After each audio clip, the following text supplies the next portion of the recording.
Well, hey, Life Team, we've had an incredible summer. What a summer the Lord has given us with Vacation Bible School, the mission trip, summer camp, switching to 1 hour of students, encouraging our students to go to worship. It's been an amazing summer of seeing the Lord move. The students we took on mission trip, 21 students baptized at camp, the huge number of students helping at Vacation Bible School. It's been an amazing time.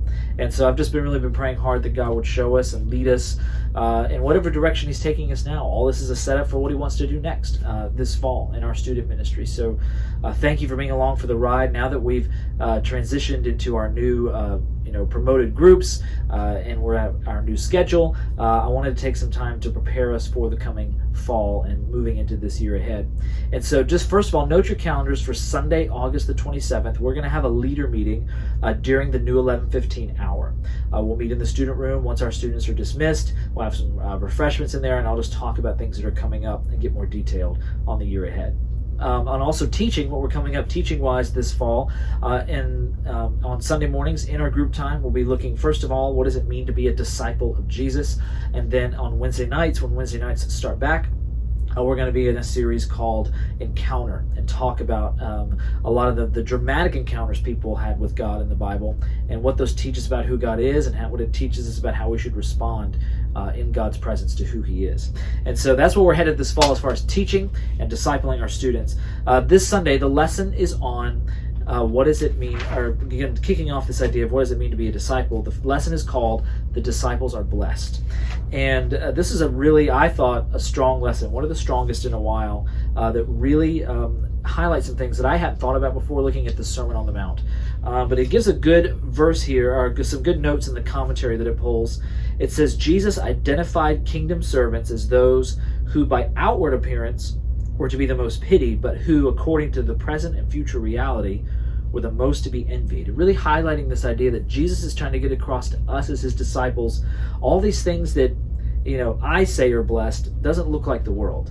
But in reality, because the world would say poor in spirit, meek, humble, you want to be righteous, you're persecuted. How do all those things make you blessed? When we hear blessed, we think about, money and good relationships and good grades and good at sports and all these things, right? And Jesus is saying what really is blessed is when you live like this. When you live like the kingdom of Jesus, when you're a part of my kingdom and you live like this, outward appearance says, well, how are you blessed when you do that? But He's telling us you're blessed because this is what you get when you're blessed for living the way God wants us to live. And so there's that. He taught, and they also made a great highlight here talking about salt. This really taught me something new perspective. Talked about how the language there is really getting at the idea. It's not that it's salt that flavors things and then loses its taste. It's salt that preserves things.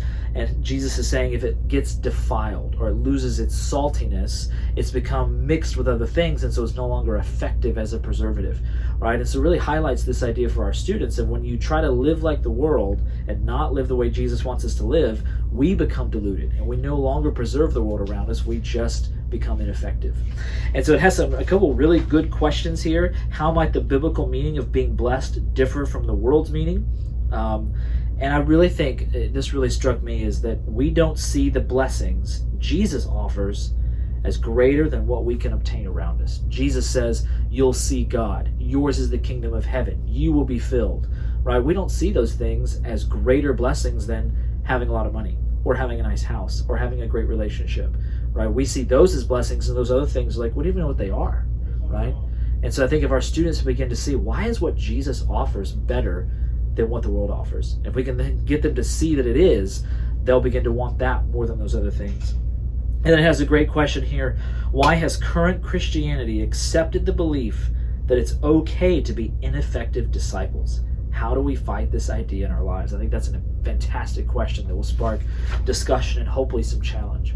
And so I hope this helps you as you prepare for Sunday. We won't have any large group sessions all the way through August and September, so it's you and your small group for the next month and a half, and really looking forward to what God's going to do in and through our students this fall. Thank you for doing all that you do, and looking forward to meeting with you all on the 27th as well.